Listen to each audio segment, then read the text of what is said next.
Sahabat YKB, jumpa kembali dalam acara Krida Bagimu Negeri, kerjasama antara Yayasan Komunikasi bersama dengan Universitas Kristen Krida Wacana.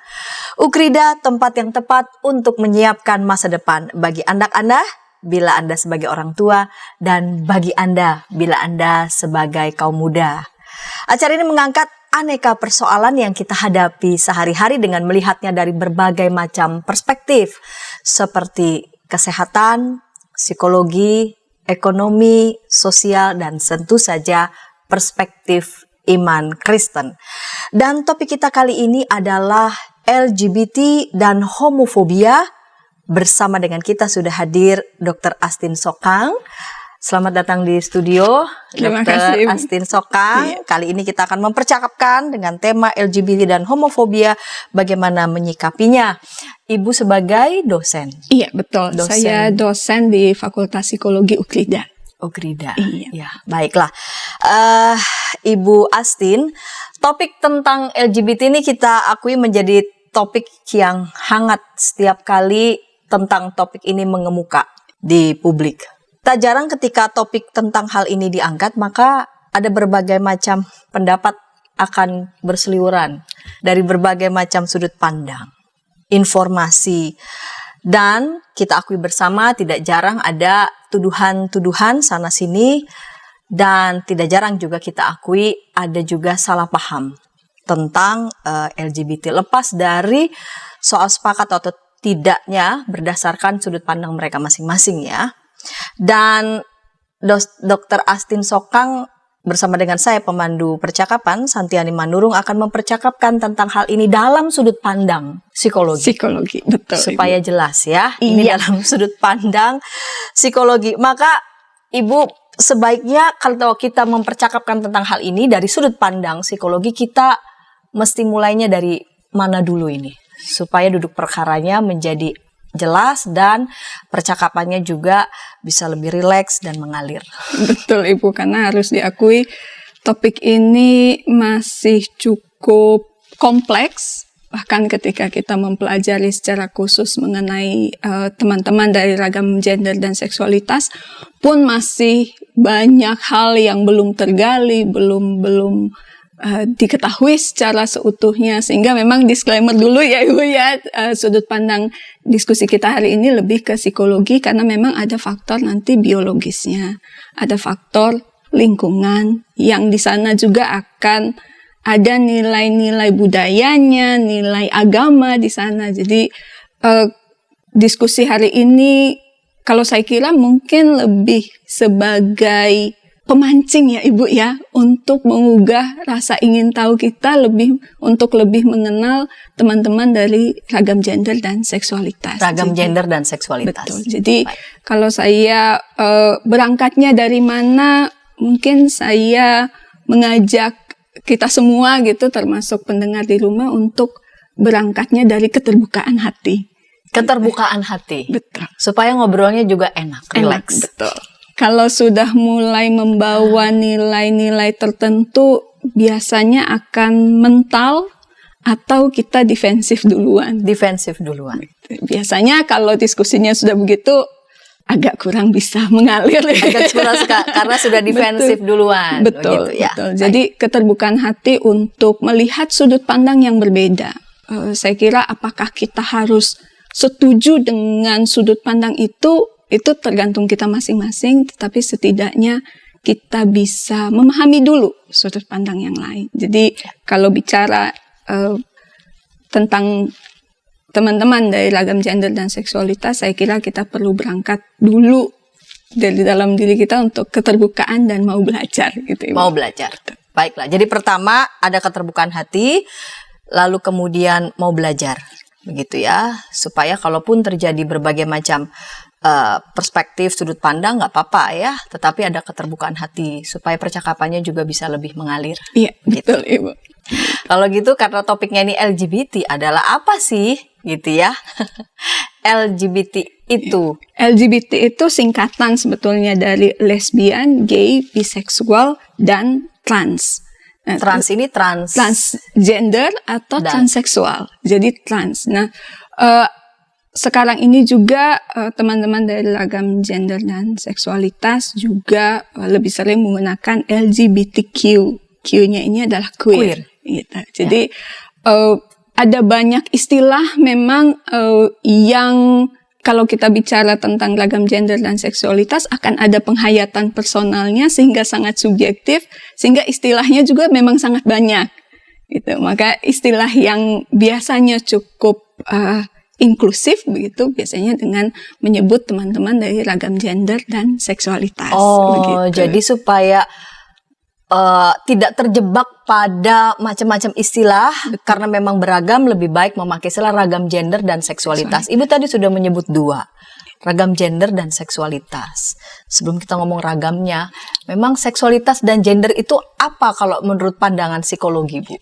Ada yang disebut ini memang saya kira kalau kita bicara tentang ragam gender dan seksualitas ini tidak lepas dari bagaimana kita memahami jenis kelamin, gender, kemudian nanti ada orientasi seksual, ada ekspresinya juga. Jadi kita perlu memahami dulu misalnya kalau kita bicara tentang jenis kelamin, tentang seks. Sebagian besar kita akan lihat seks itu kan laki-laki dan perempuan saja.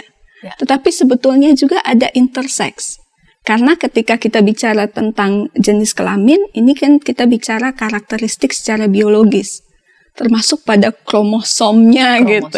Nah, kalau tadi di awal kita bilang perspektifnya perlu melihat ada perspektif dari kedokteran sisi biologisnya juga. Karena harus diakui ada juga, kalau kita taunya misalnya XX itu perempuan, XY itu laki-laki. Tapi ada juga yang berada di antara itu.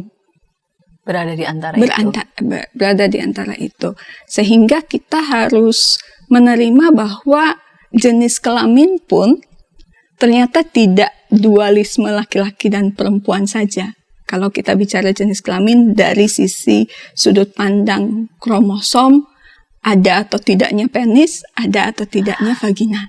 Dok, sorry memotong. Kalau kita langsung menyebutnya jenis kelamin vagina penis, itu lebih pas ketimbang menyebut perempuan laki-laki atau bagaimana? Saya kira tidak juga. Tidak juga, baik. Gitu. Karena ada juga yang kalau kita lihat di bagian luarnya berbentuk sebagai vagina, tetapi tidak ada organ rahimnya gitu misalnya. Karena banyak juga situasi seperti itu. Gitu. Jadi saya kira tidak sesimpel itu kemudian, terutama ini karena perkembangan ilmu pengetahuan juga kita semakin tahu tentang anatomi dan segala macam, sehingga memang pembagian jenis kelamin yang menurut kita sesimpel laki-laki dan perempuan pun ternyata tidak sesederhana itu ketika kita membaginya. Gitu. Karakteristik jenis kelamin ini biasanya ditentukan oleh otoritas. Misalnya kalau di Indonesia hanya mengakui 2, laki-laki, perempuan. Makanya ketika kita bikin KTP, ketika kita isi biodata, pilihannya laki-laki atau perempuan. Tetapi di negara lain ada pilihan misalnya intersex. Gitu. Ada pilihan yang memang sah, legal secara intersex itu seperti apa intersex? Intersex tadi misalnya kromosomnya tidak XX atau XY saja, atau tadi misalnya mau dibilang penis tapi kecil sekali seperti vagina tapi seperti itu. Jadi secara medis. Jadi itu untuk jenis kelamin.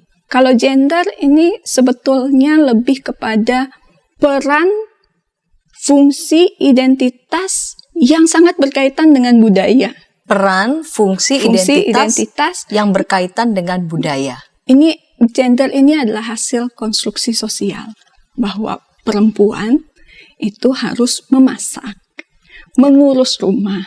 Perempuan itu harus lembut, itu pengasuh, penyayang.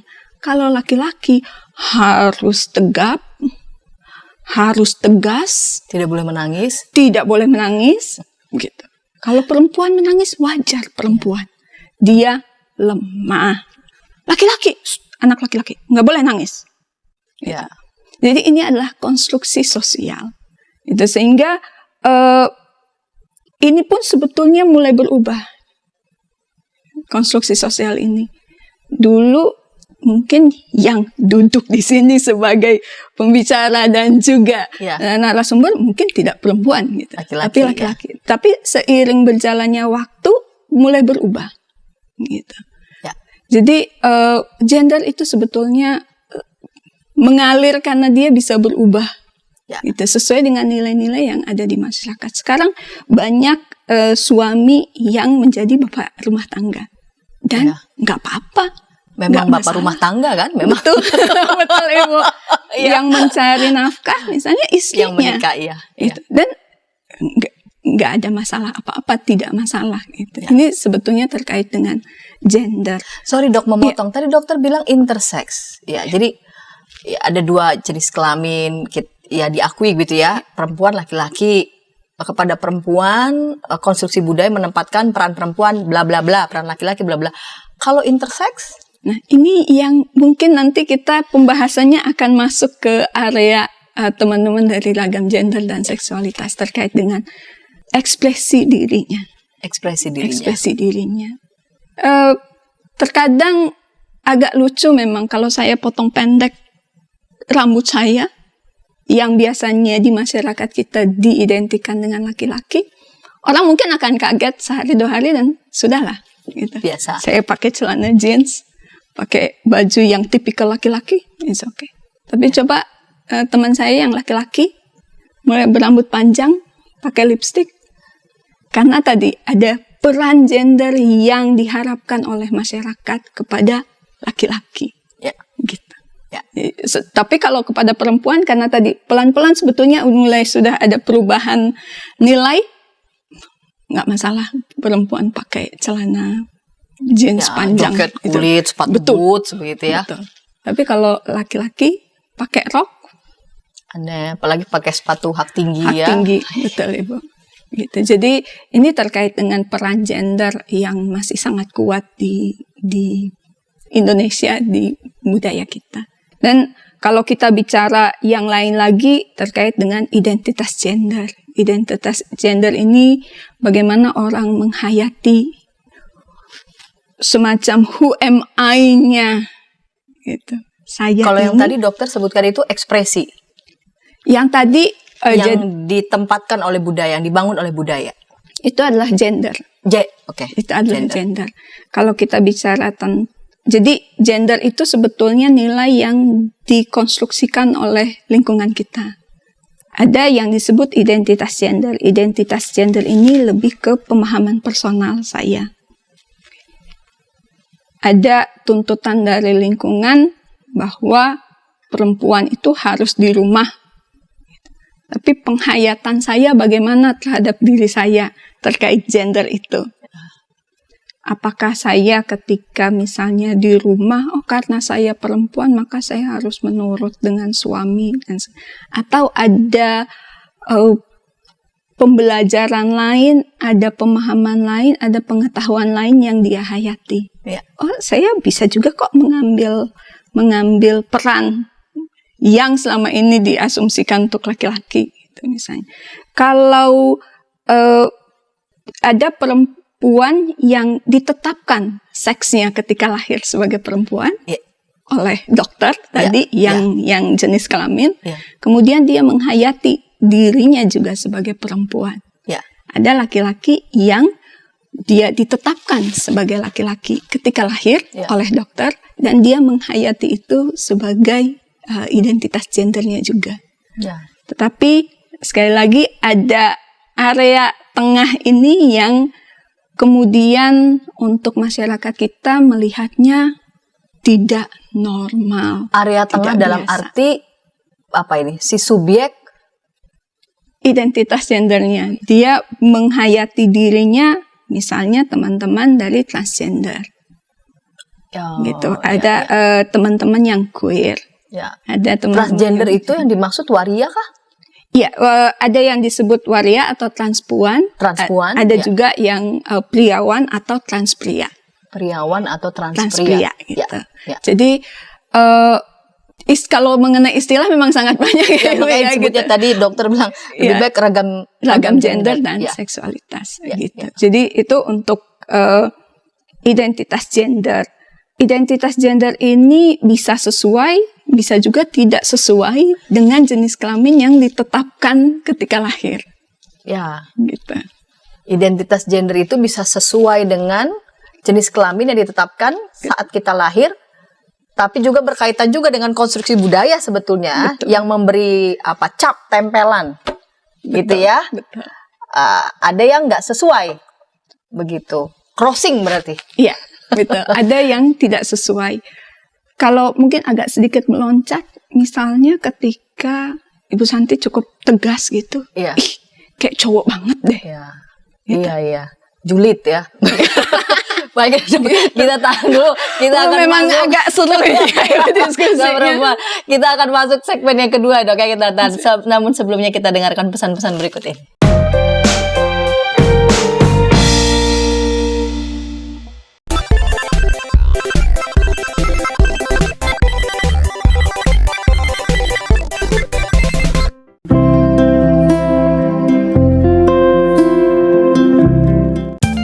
Sahabat, mari dukung pelayanan dan pekabaran Injil melalui YKB dengan membagikan link acara ini kepada sebanyak mungkin orang. Dukungan juga dapat saudara lakukan dengan mentransfer dukungan finansial ke rekening BCA ke nomor 450 305 2990 450 305 2990 atas nama Yayasan Komunikasi Bersama.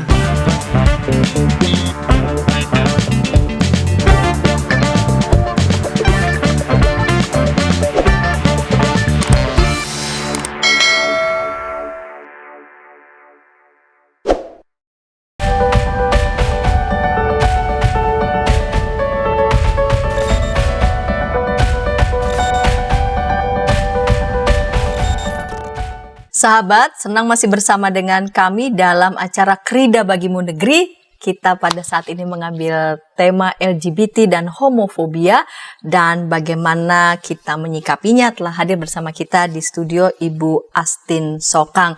Di segmen yang pertama Ibu Astin sudah sedikit menjelaskan begitu ya, ada berbagai macam ragam gender dan seksual, dan lepas dari segala istilah yang lebih pas begitu kita pakai adalah ragam gender dan ragam seksual.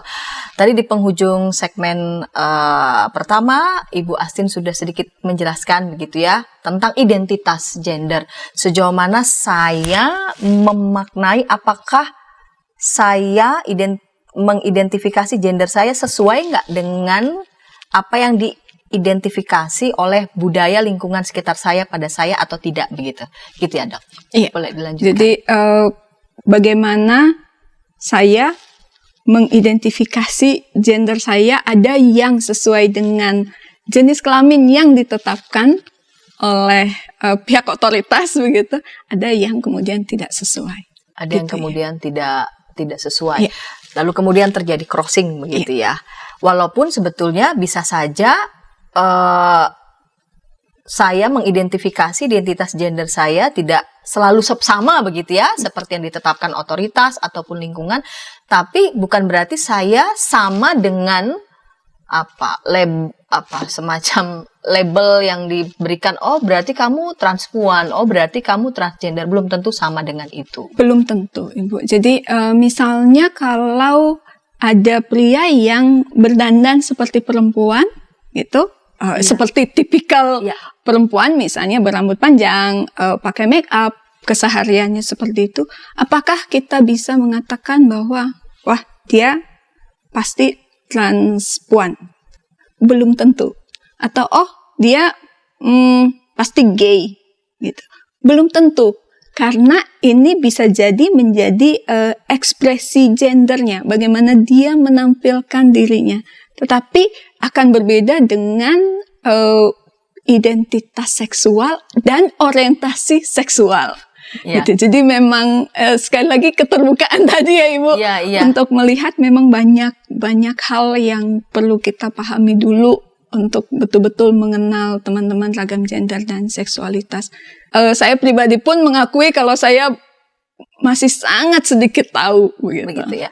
Jadi ketika saya mengidentifikasi begitu ya identitas gender saya, dalam tahap tertentu saya juga akan mengekspresikan, begitu ya, Betul. ekspresi gender saya menurut apa yang saya yakini, begitu ya, yang pas dengan saya, dan itu memang belum tentu memang sesuai pas dengan label dari lingkungan ataupun pihak otoritas. Iya, begitu. betul. Dan ketika ingin mengekspresikan diri ini pun, karena kita hidup di lingkungan yang ada norma, ada aturan, maka tidak semua orang bisa mengekspresikan ini Secara leluasa. secara leluasa. Maka disitulah aspek psikologisnya akan muncul terkait dengan penerimaan diri, penerimaan dari lingkungan. Karena kalau ibu perempuan menghayati diri sebagai perempuan, kemudian kalau lahirnya perempuan dan menghayati diri sebagai perempuan, sebutannya cis cis perempuan. Iya, cis perempuan gitu. Ibu menghayati diri sebagai cis perempuan. Nah, untuk mengekspresikan diri kan akan diterima oleh lingkungan dengan sangat baik. Tetapi contoh yang lain, kalau ada teman yang laki-laki dan ingin mengekspresikannya dengan tampilan yang feminin, mungkin akan cukup kesulitan, terutama kalau berada di lingkungan yang tidak bisa menerima itu.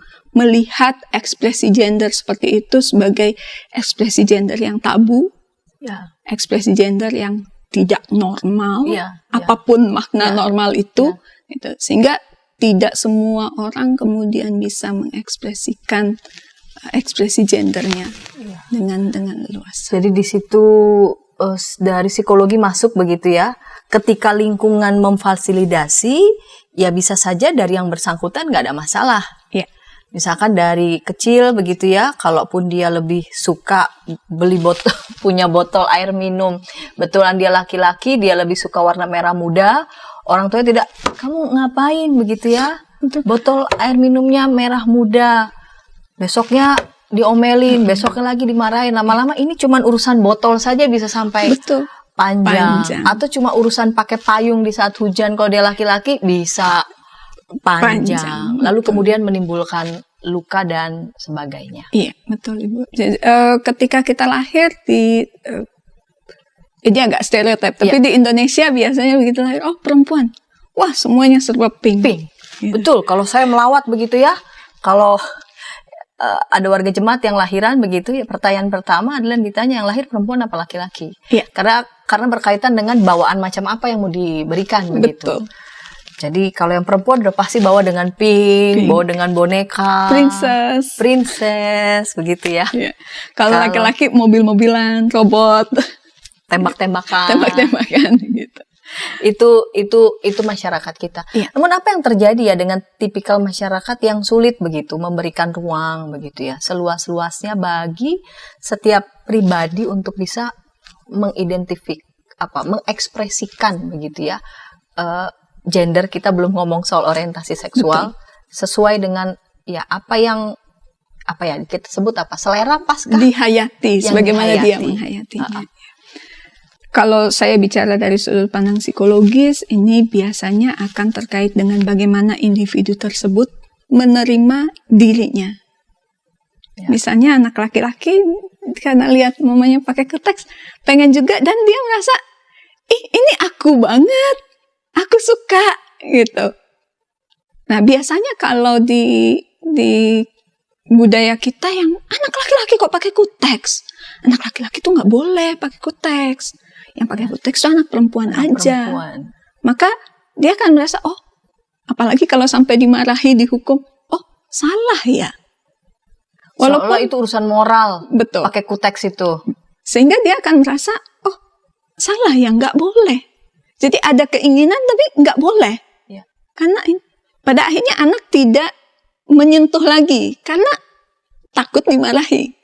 Nah biasanya ketika tumbuh besar, anak mulai belajar lebih banyak, kemudian dengan informasi sekarang, oh nggak apa-apa kok laki-laki pakai kutex, nggak apa-apa kok laki-laki dandan, dan dia mulai mengekspresikan itu, akan dapat tentangan lagi dari keluarga. Nah biasanya ini akan memengaruhi Yang paling sering muncul biasanya adalah kecemasan, muncul rasa tidak percaya diri, sampai pada ketakutan yang teramat sangat.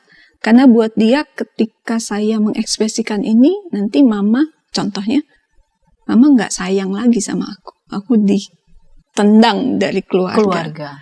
Ini kan ketakutan yang teramat sangat.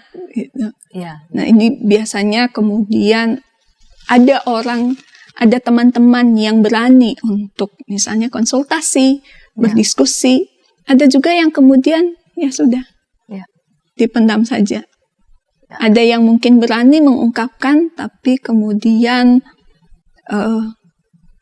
ditanggapi dengan tidak terbuka, sehingga justru semakin menanamkan rasa bersalah. Apakah kekhawatiran yang sangat berlebihan begitu boleh kita katakan, ataupun ketakutan sangat berlebihan dari norma-norma begitu, ini berangkat dari heteronormativitas. Jadi khawatir kalau yang laki-laki pakai kuteks atau perempuan senang manjat pohon begitu, kayak saya dulu begitu senang manjat pohon, berarti nanti kamu jadi gay.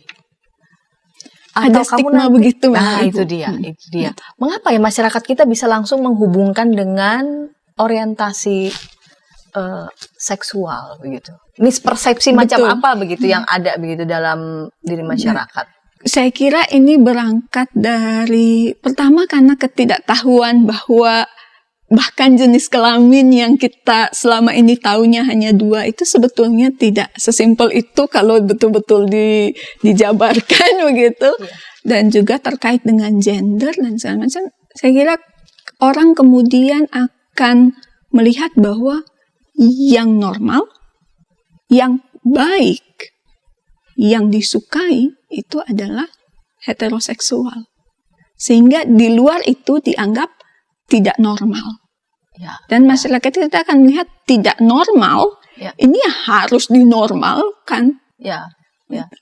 Sehingga tidak memberi ruang gitu. Jadi ada salah paham begitu ya antara ragam gender, identitas, ekspresi dengan orientasi seksual. Dan juga perilaku seksual, Ibu. Itu dia. Kita masuk ke situ sekarang.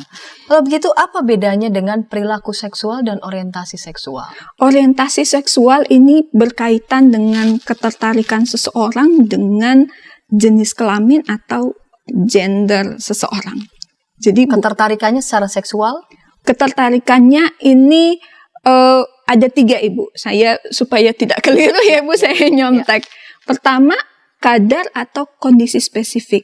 Ada teman-teman yang tidak punya ketertarikan seksual atau sedikit saja mengalami ketertarikan seksual kepada siapapun. Aseksual begitu? Aseksual, betul. Ada juga yang merasakan ketertarikan seksual, ini rentangnya ya, Ibu. Ada juga yang merasakan ketertarikan seksual kepada siapa saja, terlepas dari orientasi seksual orang itu. Ini disebut sebagai alloseksual. Tidak punya ketertarikan sama sekali dan ketertarikan kepada siapa saja. Siapa saja.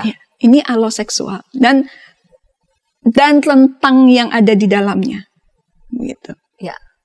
Dan yang bisa disebut heteroseksual gitu. Yang spesifik kepada laki-laki, spesifik kepada perempuan. Itu alloseksual. Kalau ketertarikannya terlepas dari orientasi seksual orang lain, maka itu adalah alloseksual. Gitu. Dan juga ada aspeknya, misalnya aspek fisik, aspek seksual, aspek emosionalnya. Rasa sukanya, ketertarikan seksualnya. Gitu. Dan juga arahnya kepada jenis kelamin tertentu atau pada gender tertentu. Jadi ini yang disebut sebagai orientasi seksual.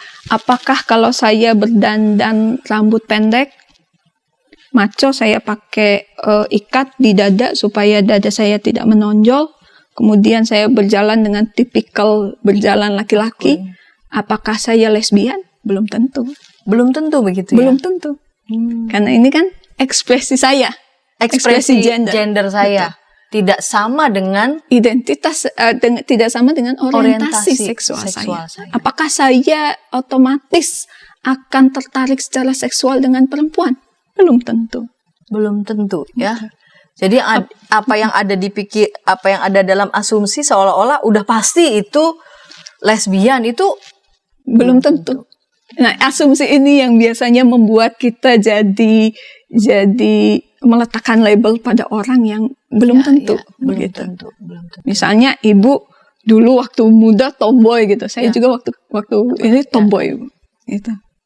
Apakah berarti saya tertarik dengan perempuan? Ya belum tentu. Belum tentu. Gitu. Jadi contoh yang lain, Dr. Boyke. Dia lembut, feminin. Apakah berarti beliau gay? Belum tentu.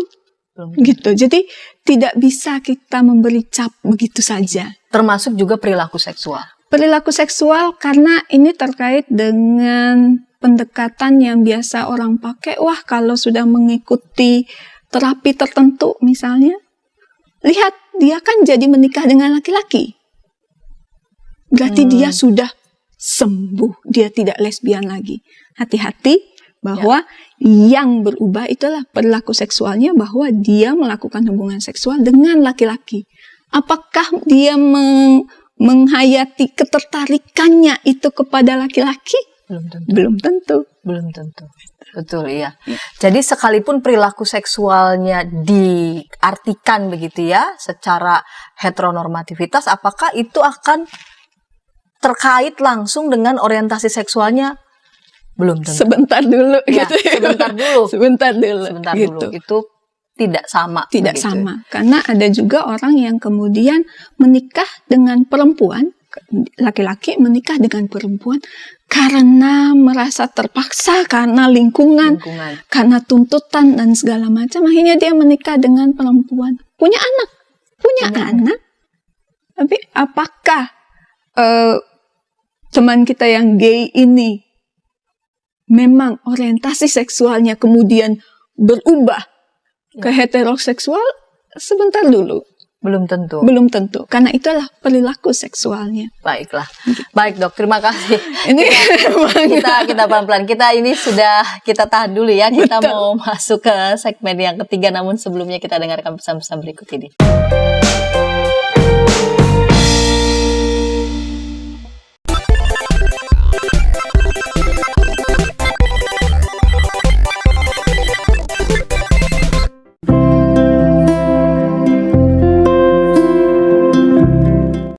Sahabat, mari dukung pelayanan dan pekabaran Injil melalui YKB dengan membagikan link acara ini kepada sebanyak mungkin orang. Dukungan juga dapat saudara lakukan dengan mentransfer dukungan finansial ke rekening BCA ke nomor 450 305 2990 450 305 2990 atas nama Yayasan Komunikasi Bersama.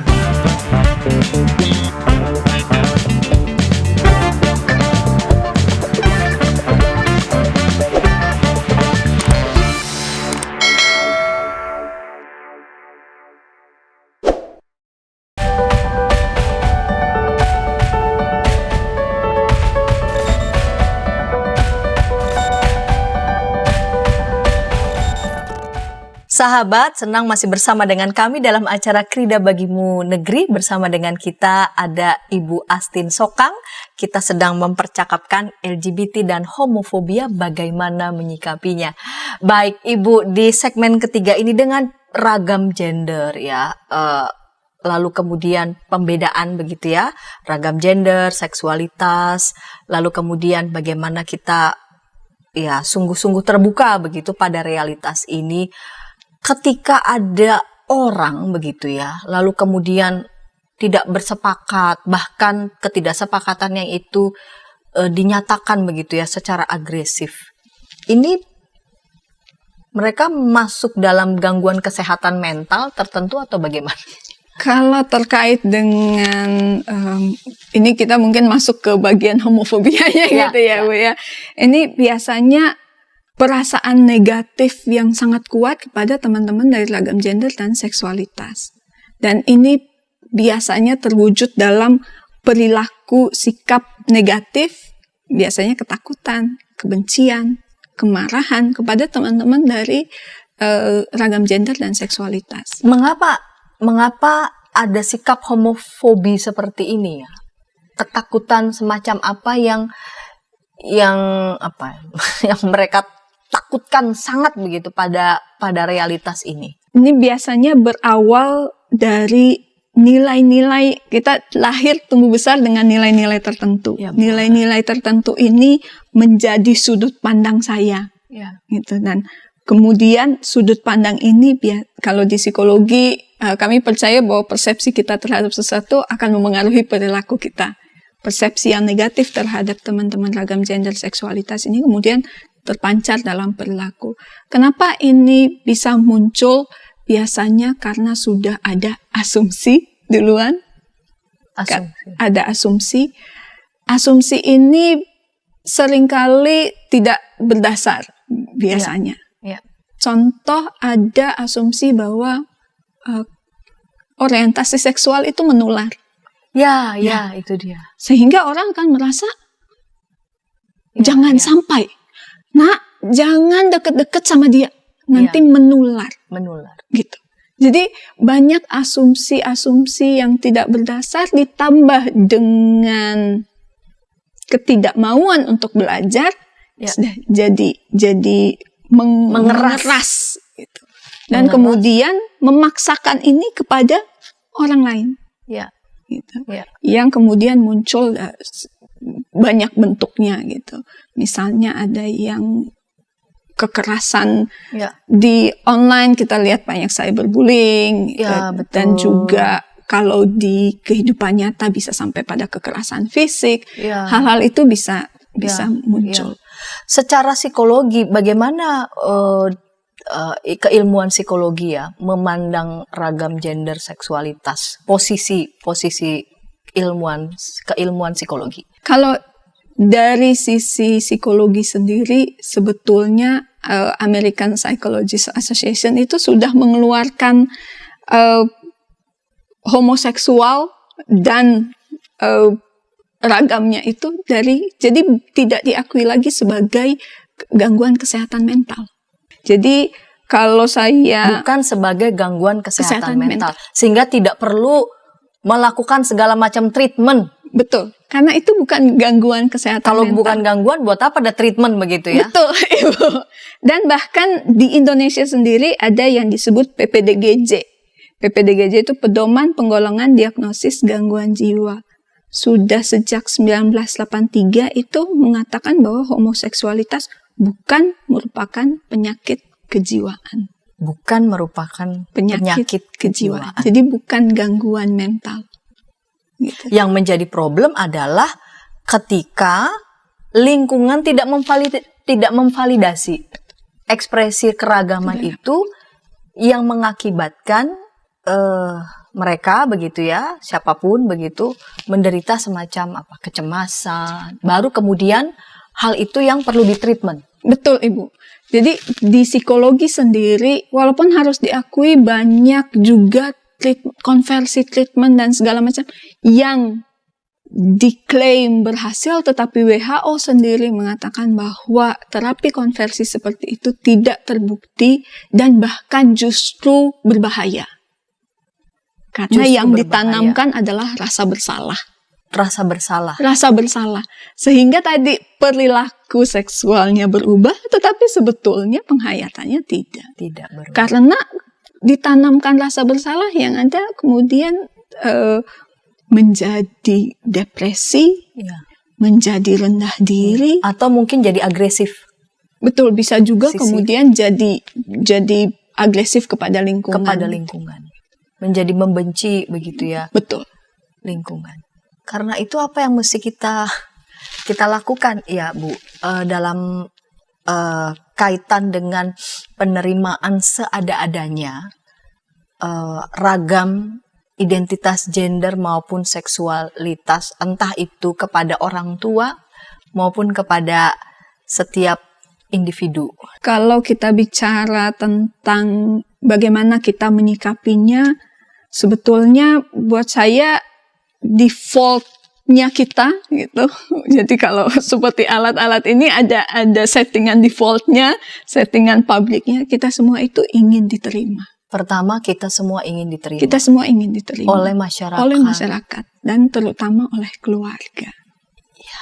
Oleh keluarga. Sehingga penerimaan itu yang perlu kita sediakan dulu. Karena dengan memberikan rasa cinta yang tanpa syarat itu, teman-teman dari ragam gender dan seksualitas akan lebih terbuka menyampaikan apa yang dirasakan, apa yang dialami dan segala macam. Jadi sebagai orang tua, sebagai teman, sebagai pemimpin mungkin di gereja, sebagai sesama jemaat, bisa menyediakan ruang aman dulu untuk Ruang aman. betul. Karena hidup di tengah lingkungan yang saya tahu tidak bisa menerima saya, penuh ketakutan yang teman-teman ragam gender seksualitas biasa bilang masuk ke survival mode. Ketakutan yang teramat sangat. Sehingga dengan menyediakan safe space seperti ini, rasa aman ini, mereka bisa lebih menerima dirinya sendiri terlebih dahulu. Jadi pertama menerima diri. Menerima diri, lalu karena ini kan zaman teknologi media sosial ya. Bagaimana kita pandai-pandai atau cerdik-cerdik, cerdas-cerdas begitu. Memilih informasi, bahkan juga menyampaikan informasi yang benar berkaitan dengan ragam gender seksualitas. Mencari informasi jadi perlu ya Ibu ya, mencari informasi, terutama informasi yang benar tentu aja. Misalnya dengan belajar melihat dari misalnya website WHO, dari kalau di psikologi APA gitu.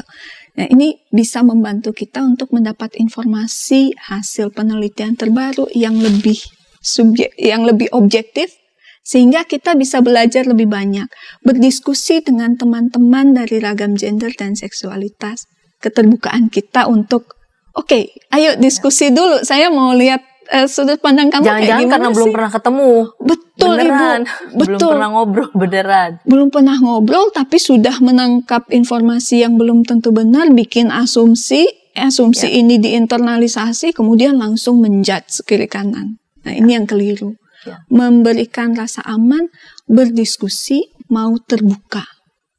Dan juga menetapkan diri anti kekerasan gitu, sebisa menerima.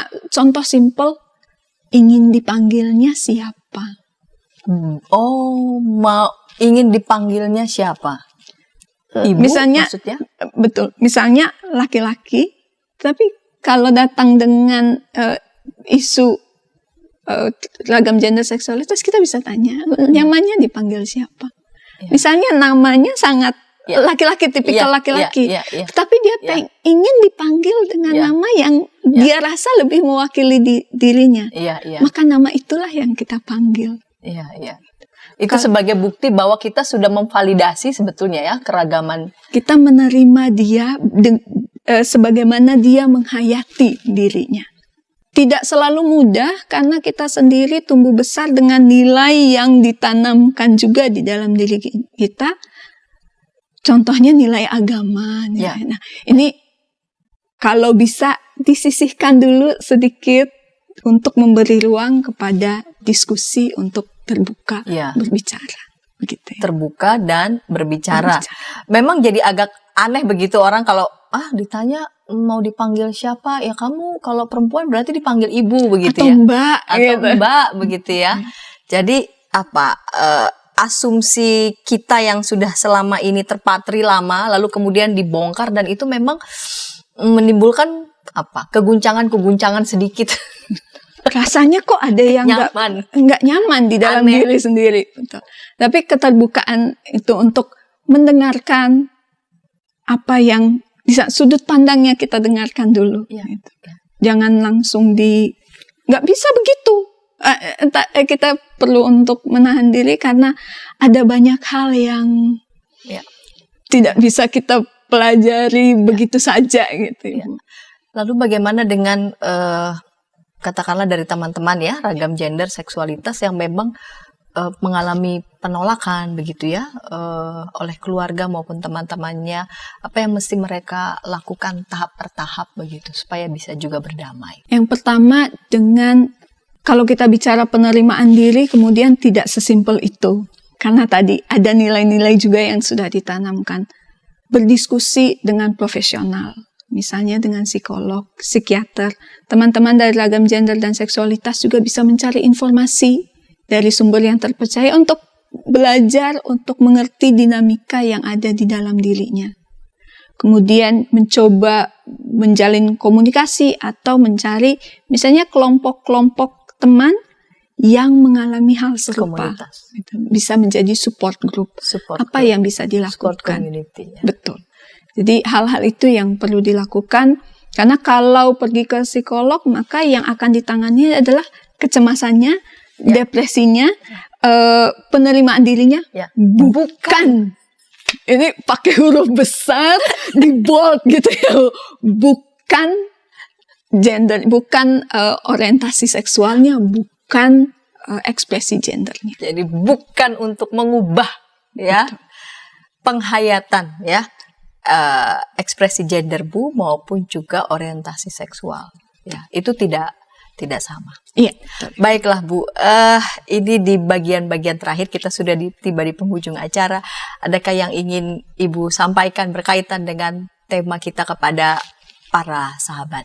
Isu mengenai LGBT terkait dengan teman-teman ragam gender dan seksualitas ini memang sangat kompleks dan juga pada saat yang sama masih ada tabu begitu di masyarakat. Tetapi mari kita belajar untuk terbuka, kerendahan hati untuk belajar dari teman-teman ragam gender dan seksualitas, dan mengakui bahwa kita tidak banyak tahu begitu. Sehingga keterbukaan inilah yang dibutuhkan, memberikan safe space untuk teman-teman dari ragam gender dan seksualitas. Untuk teman-teman dari ragam gender dan seksualitas, jika membutuhkan bantuan, carilah bantuan, mintalah bantuan pada misalnya psikolog, psikiater, atau mencari misalnya ada pendeta, ketua jemaat yang bisa membantu, yang tahu betul ini safe gitu. Selanjutnya dalam diskusi ini, karena saya mengakui saya juga banyak belajar, jadi mohon maaf kalau ada istilah, ada sebutan, atau ada ungkapan yang kurang tepat, silahkan sampaikan saja gitu Ibu, karena kita sama-sama belajar. Terima kasih Ibu Astin Sokang. Tadi Ibu Astin sudah mengatakan ya, jikalau memang ada istilah yang memang kurang pas, tapi menurut saya yang jauh lebih penting yang disampaikan oleh Ibu Astin Sokang, dan itu baik untuk kita, adalah tentang prinsip kerelaan mau menerima dan mau belajar. Dan karena itu ketika para sahabat ingin menyampaikan respon, ingin juga menyampaikan pendapat, dan ingin menanyakan tentang informasi tertentu berkaitan dengan tema ini, saya percaya Ibu Astin Sokang juga bersedia untuk memberikan respon di kolom chat yang memang sudah kami siapkan. Dan kita akan berjumpa di episode yang akan datang dalam acara Krida Bagimu Negeri dengan topik-topik menarik lainnya dan mengedukasi kita semua. Sampai jumpa.